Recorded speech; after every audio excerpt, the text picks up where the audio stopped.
Hey y'all, this is Occam Blazer with a new build for you. This is my slime digester.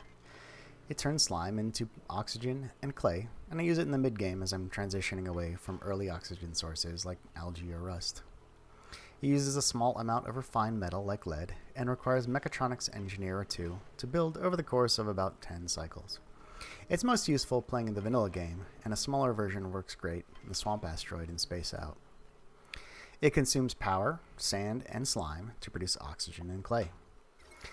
As you can see, it uses less than 500 watts per second, spiking every now and then when the aqua tuner kicks in. So one coal generator will keep this thing happy once it's humming along. It's somewhat more power intensive over the first 5 cycles as it comes into equilibrium. Slime sublimates into polluted oxygen, which is filtered into oxygen. 10% of the polluted oxygen contributes to making clay, yielding 90 grams of oxygen for every kilo of slime you feed it. A deodorizer purifies oxygen at a rate of 90 grams per second, so you need a little more than 1 per dupe to keep this thing breathing. 1.1 to be more precise. It uses a butt ton of filtration media. Good thing, every asteroid comes with it. And it falls from the sky, so just don't worry about that part. Oxygen is great, sure, and this machine produces it well. However, I really just use it to produce clay from material that I don't use. The typical Terra map yields about 400 tons of ceramic once you're done. And this thing can pressurize the whole map with oxygen while you make that ceramic. Although the engineering is pretty straightforward, let slime turn into polluted oxygen, filter the oxygen. It uses a few advanced techniques that you might not be familiar with.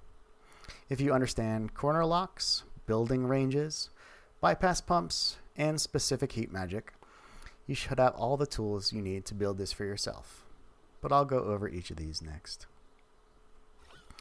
This build uses corner locks simply because I prefer them. One of the game fundamentals is that a tile might only contain one material at a time. With some clever engineering, you can use a small amount of liquid to separate gases. This oxygen can't move over here because there's a liquid occupying it. These locks are somewhat fragile before you get atmosuits because a dupe exhaling in this small puddle of salt water can annihilate it and ruin your lock. If you know how to make naphtha, I recommend using that instead before you have atmosuits because it stacks quite a bit higher and a dupe can exhale safely in it. The next concept it uses is building ranges. This deodorizer pulls polluted oxygen from all these shaded tiles. This layer of crude oil separates the polluted oxygen from the oxygen while allowing the deodorizer to reach through it into the polluted oxygen. Makes a nice clean separation of polluted oxygen and oxygen. The most advanced concept I use is a bypass pump.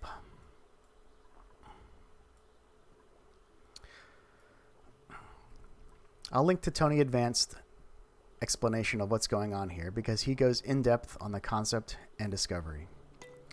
Bypass pumps can move gas very quickly and have a higher max gas pressure limitations than vents do. They only stop working once the gas pressure reaches 1,000 kilograms per tile when this liquid vent overpressurizes. Here I have a bead of crude oil under a liquid vent. The liquid valve dispenses polluted water at 0.1 grams per second.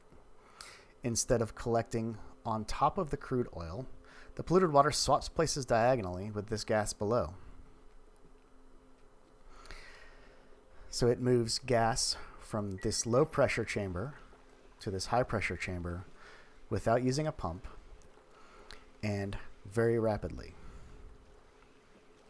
Fill this pipe with any liquid that floats above crude oil and is a liquid at our operating temperature. On Rime, I had to fill this with crude oil and use petroleum, or vice versa, because everything froze.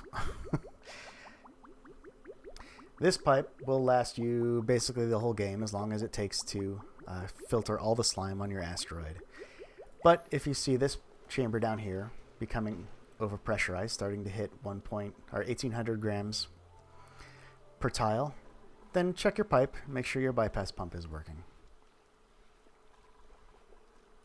The last trick takes advantage of specific heat capacity difference in the input slime and the output polluted oxygen. SHC is the amount of heat it takes to change a material's temperature. Slime's SHC is 0.2 duplicate thermal units, a made-up thing, per gram per degree Celsius, also made-up things here in America. If you have a 1 gram chunk of slime and heat it with 1 DTU, its temperature raises by 5 degrees. Polluted oxygen has 5 times the heat capacity of slime. Heating a gram of polluted oxygen with the same 1 DTU only raises its temperature by 1 degree.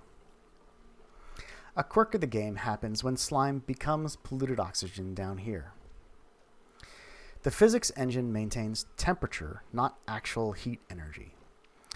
So, a 7 degree chunk of slime becomes a 7 degree chunk of polluted oxygen. If the energy were conserved instead of the temperature, a 1 degree piece of slime would become a roughly 0.2 puff of polluted oxygen.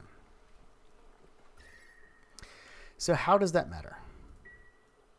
What we do is use an aqua tuner made of copper ore to remove heat from the slime and put it into the polluted oxygen. Since oxygen can buffer 5 times the amount of heat pulled off the slime, we reap an energy advantage. The polluted oxygen starts off the same temperature as the slime. We use some of the chill to cool the aqua tuner and still have a lot of room left to take 40 degree slime down to about 17 degrees. The slime kind of magically cools itself. As you can see, the aqua tuner really doesn't run that much once the machine reaches equilibrium in 5 cycles of runtime or so. Over the last 5 cycles, this aqua tuner has ran 4% of the time. This piece is critical for 2 reasons. First and most important, it kills off the slime lung. Slime lung starts dying once it gets below 10 degrees Celsius. So by the time it exits the cooling block here, slime is pretty much germ-free. As you can see, the slime is 3 degrees here, so that's definitely under 10. Some slime lung passes through the machine during startup, because it's not that cold yet, but it doesn't last long in clean oxygen. My first iteration of this used some complex automation over here to keep a day's worth of slime in chlorine and only let it go once a day had passed. But once I noticed that chill killed it off, this machine became much more reliable and much more stable. Secondly, these deodorizers produce a decent amount of heat, like 625 DTUs per second, and they are always on. So you can take hot slime, 40 degrees here, and end up with 31 or so degree oxygen. It's not quite enough to run your mealwood. It's a little bit hot for mealwood, but that's fine. You can make it work. Using ethanol has a much lower freeze point, and using ethanol here in this loop might get you down below into mealwood territory. I haven't tried it, so give me a shout if you try it. The automation is dead simple. I have an aqua tuner. I have a bath of crude oil here that the aqua tuner sits in, and this thermosensor keeps that below 40 degrees. Keeps the heat from running away during startup, because the aqua tuner is going to be working quite a bit to chill that block. And then you've got your your thermal pipe sensor, and set to 0 degrees for polluted water. This piece of automation here only releases oxygen once you need it. Maybe your base is below 1,500 grams per tile, and you have plenty here in your clean holding chamber. If you're directly using this to oxygenate your base, like you slap it on the bottom of your base, I recommend only operating one door with this automation, because as you can see, the oxygen pressure in this holding chamber gets pretty high. Opening up all those doors is a guaranteed way to give your dupes popped eardrums. That's the mechanics of how this slime digester works. I like to use door permissions to prohibit dupes from entering it once it's all good running. This loader feeds in slime,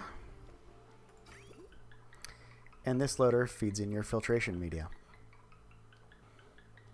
The choice of materials doesn't really matter that much. Granite has decent thermal properties for cooling, so I use it here. If you have access to the space biome, mafic rock has good insulation properties, but it doesn't really matter that much. You don't need steel or plastic to build this. I used the map browser to check out some Terra asteroids, and they all had more than enough filtration media to supply the digester.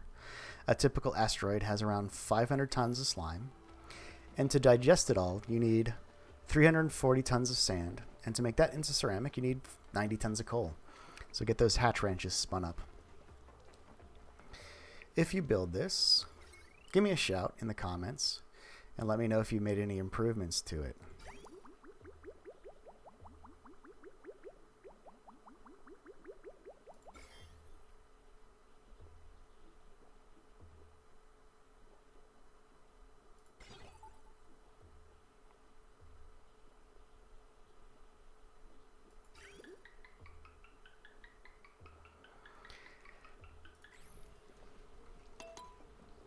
This has been Occam Blazer. Thanks, y'all, and taters, bloods.